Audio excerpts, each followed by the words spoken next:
Yan. Andito tayo ngayon sa cool down. Yung cool down after ito ng workout. Ang tawag sa stretching na ito are static. It means naka-pose or naka-stop dun sa muscles na ini-stretch natin. So napaka-importante ng cool down stretching after nung mga workouts natin na kadalasan ay nakakalimutan na o hindi na sinasama ng mga gym goers. Kaya sabayan nyo kami dito. Dito, ito yung una natin, yung hamstring stretch and the calves. Yan. Hold lang natin ng mga nakabent yung nasa likuran. Yan. After that, then yung toes up para ma-stretch naman yung ating calves. Mararamdaman yun yung calves niyan. Pag tinaas nyo yung toes. Yan. So, naramdaman niya.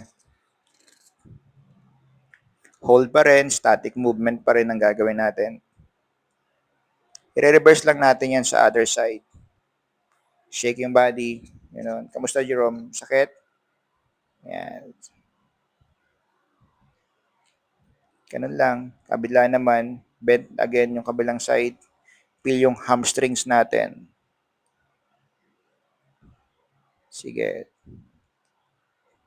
Mga 5 seconds to 10 seconds hold and then toe up. Maramdaman mo naman dito yung calf. Yan.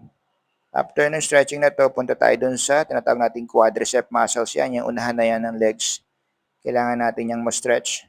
So dito, kailangan dito yung balancing. Pwede ka namang humawak kung saan ka pwedeng humawak. Sa wall or sa anything machines na pwede.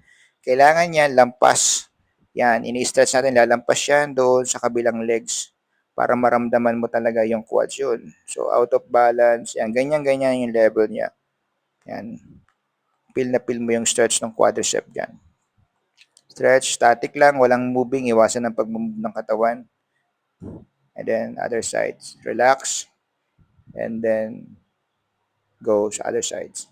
Yan, maganda yung form niya dyan.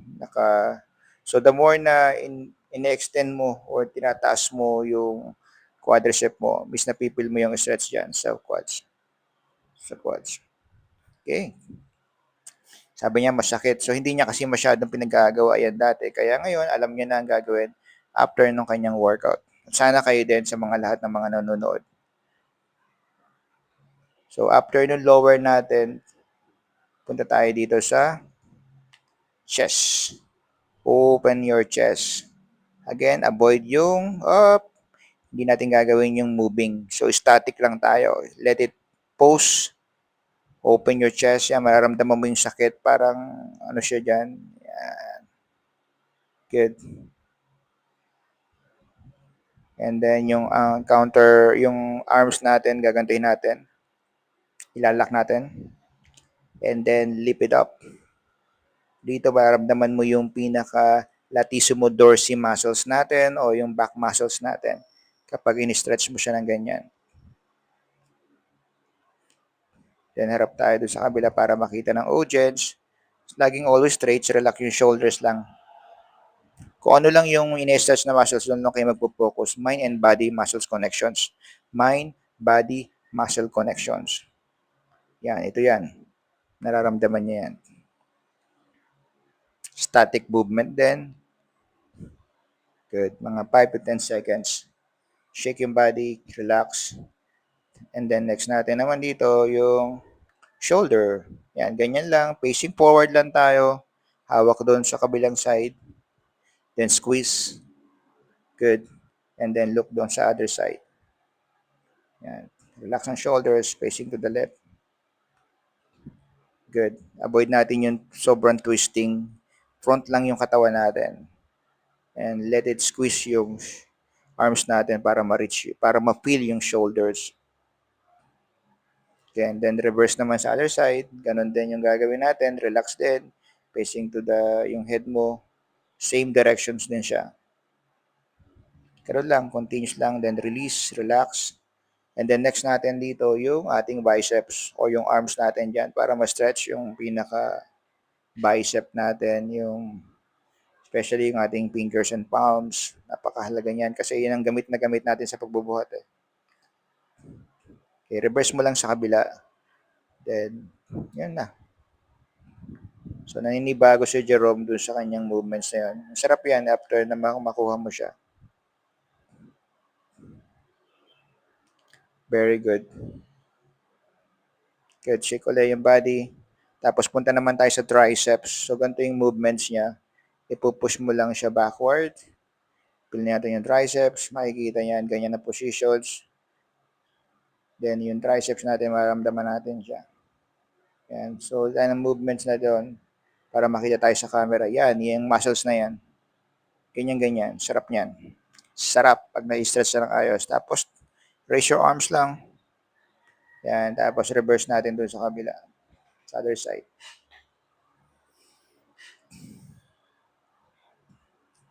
Yun. Yan. I-reverse niya na. Inulit lang namin to. Yan. Feel nyo rin yung muscles. Shake ulit yung body. Facing tayo dun sa wall kasi kailangan natin yung wall. Ito naman optionals. Pwede nyo nang hindi to skip nyo itong pwedeng gawin. Pero kung interested kayo, I highly recommended na isama nyo to sa static stretchings yan. Full stretch yan ng whole body. Arms, back, lahat na. Sama-sama na siya. Tapos itong pangalawa, ito naman more on concentrated ito sa chest. Pero uh, kailangan lang iwasan lang natin yung masyadong overstretch. Kung hindi kaya, then pwede naman slowly lang. Tingnan nyo yung twisting ko, tingnan nyo yung paa ko kung paano yung gagawin namin dyan. Naka-face muna sa wall, tapos dahan-dahang, yan, face muna sa wall, then dahan-dahang ito-twist natin. Yan, naka-face sa wall, then dahan-dahang naka-twist yung yan, arms. Then, sabay ganito. Very, yan. So again, static yan. Hold mo at least 15 seconds. 15 seconds to 10 seconds. Okay na yan. Or 5. Depende sa level nyo. Yan, no? Yan. Sarap niyan. Very good. Don't holding your breath. Walang holding ng breathing kapag nag-stretching kayo sa mga gantong ano. Yan. Just normal breathing lang. Pakiramdaman nyo lang yung muscles na nai-stretch. Yan ang importante rito. Yan. Shake natin. Tapos, meron tayong dito na isinama na calf stretch. Maganda rin yan. Feel mo yan pag nilagay mo yan dyan sa wall. Tapos, i-close mo lang yung body mo dyan sa wall at mararamdaman mo talaga yung stretch nito sa calf or calves. Yan. Good. Hold 5 to 10 seconds. Continuous lang. Yan, after na itong mga static stretchings natin, papakita ko sa inyo yung tinatawag nating tapping massage. So, napakaganda nito at ito yung ini-encourage ko. Yung mga lahat ng client ko, lapas sa lahat ng tinuruan ko, I'm sharing this tapping massage after ng mga static stretching. Nag-help kasi siya to boost my energy. Parang after ko na matap massage, parang hindi ako nag-workout. Relax na relax yung muscles ko. Pero, yung relax yung muscles mo, pero feel na feel talaga ng katawan mo yung pag-exercise. Yan. Nagsisirculate kasi yung dugo dyan eh.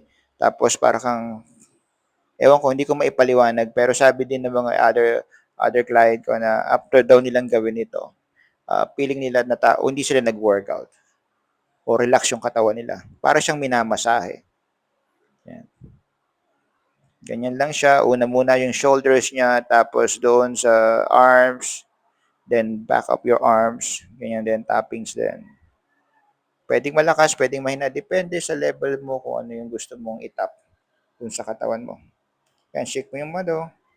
Then reverse naman din, shake yung body, and then reverse to sa other side. Yan, ito naman yung pag-open na to, open side to. Sa side naman to, itinatap, up and down din, pababa. Yan, ganyan. Yan. Hanggang doon, sa may hips, sa may shoulders, may kilikili, yan. Tapos kabila naman. Yan, simula dito, tapos top. Sarap-sarap yan. Good. Sarap-sarap sa pakiramdam kapag nagagawa mo na siya ng tama. And then ito yung lower back natin. or sa may liver part. Tinatap mo siya hanggang sa butt, sa glutes, yan sa hamstring yan, twist yan. Talagang laksan-laksan mo yan para mabuhay yung ano mo. Tapos yung calves, tinatap oh. Minsan ginagamit ko na parang hammer piece na yung ginagamit ko dito minsan. Kino-close ko yung piece ko tapos yan, ganyan. Pinamasahe mo yung pinaka-legs. Tapos yung hips. Yan, kasama yung abdominals yan. Then parang Tarzan top. Yan. And then inhale, stretch, and then swing. So swing mo yung body mo. After niya, feel mo yung refreshing. Swing. 3 times. Kailangan bigla. So from there, up, and then swing. Kailangan din may blow. Say, sa. I-blow mo siya. Inhale, and then, sa. Kailangan merong sounds para relax. Okay? Again, thank you, and I hope na magawa nyo ito, guys. Itong ating